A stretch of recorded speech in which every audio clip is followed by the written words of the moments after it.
আমাদের নেতৃত্ব শেষ হয়ে যাবে, তাই তারা চিন্তা ভাবনা করেছিল জামাত ইসলামী বন্ধ করেছিল, জামাত ইসলামী বন্ধ করে দিয়েছিল, নিষিদ্ধ ঘোষণা করেছিল।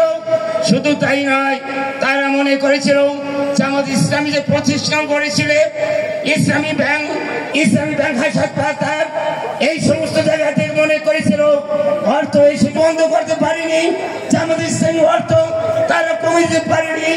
বরং আমিরে জামাত বলেছে যে জামাত ইসলামী প্রতিষ্ঠানগুলো তোমরা যদি বন্ধ করে দাও, প্রত্যেকটা কোর্সে তাই জামাত ইসলামী বাংলাদেশে ধর্ম বর্ণ নির্বিশেষে সকল মানুষকে ঐক্যবদ্ধ করে এমন একটি সমাজ কায়েম করতে, এমন একটি রাষ্ট্র কায়েম করতে, যে রাষ্ট্রে থাকবে না জুলুম নির্যাতন, যে রাষ্ট্রে থাকবে না হত্যাযজ্ঞ, যে রাষ্ট্রে থাকবে না আয়নাঘর, যে রাষ্ট্রে থাকবে না দুর্নীতি, এইরকম একটি সমাজ কায়েম করার জন্য। তাই ধন্যবাদ। ইসলামী কেন্দ্রীয় মজলিস শুরার অন্যতম সদস্য, পটুয়াখালী জেলা জামাতের সম্মানিত আমির, বিশিষ্ট রাজনীতিবিদ, বিশিষ্ট শিক্ষাবিদ অধ্যাপক মোহাম্মদ শাহ আলম।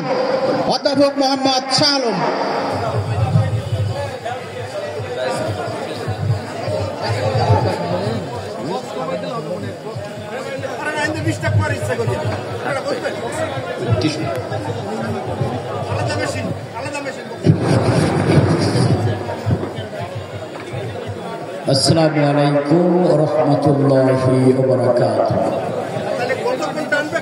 সংগ্রামী সভাপতি,